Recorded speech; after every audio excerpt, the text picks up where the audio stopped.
Being a poetic and sensitive individual that I am, I entered journalism because the pen is mightier than the sword. But bullets, both metaphorical and real, can kill you. And when I looked at Jeroen's photo, it reminded me of my godfather, Ken Oosterbroek, who was part of the Bang Bang Club. I don't know if any of you have heard of it, but it was 4 photojournalists who documented the transition from apartheid to democracy. And one of Ken's colleagues was Kevin Carter.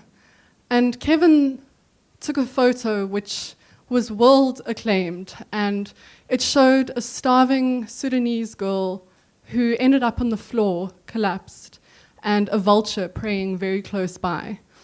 And obviously people praised it, but there were also a lot of questions about whether it was a real situation or was it set up. Did he help the girl after he'd taken the photo, or did he just leave her there to die?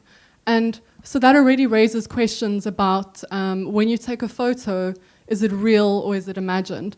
But my question was, why was all of that verbal abuse directed towards him as a photographer and not at the atrocities in Sudan? And I think that raises a lot of questions about journalists being easy targets for the anger that we're seeing in this world. In South Africa, shots, both real and metaphorical, are being fired at us from police, who are sometimes heavy-handed. There goes the pen, that's not heavy-handed. Being shot by police, and also from media organizations themselves and from the residents who we try to give a voice to. I'm sure that many of you have heard about the fight for free education in South Africa. There have been a lot of protests. It started about a year ago, and I was there with the students when they managed to break the gates of Parliament to finally speak to the ministers who they've been trying to get answers from for a long time. But the police were quite heavy-handed in their response. Even though they were singing the national anthem and sitting down, they started firing stun grenades. They didn't know what to do. And a policeman with a very big rifle came running towards me. I guess I looked like a student, and he was shouting at me to get out. And I showed him my media card, but that was not his truth. He saw me as a student. And I felt very frightened in that moment, so I can't imagine how those students must have felt for fighting for something as basic as education. We also get attacks from, as I said, the people who we aim to serve will be doing protests on service delivery and very real issues that affect the community, and all of a sudden, those same people can turn around and tell you that they don't want you there.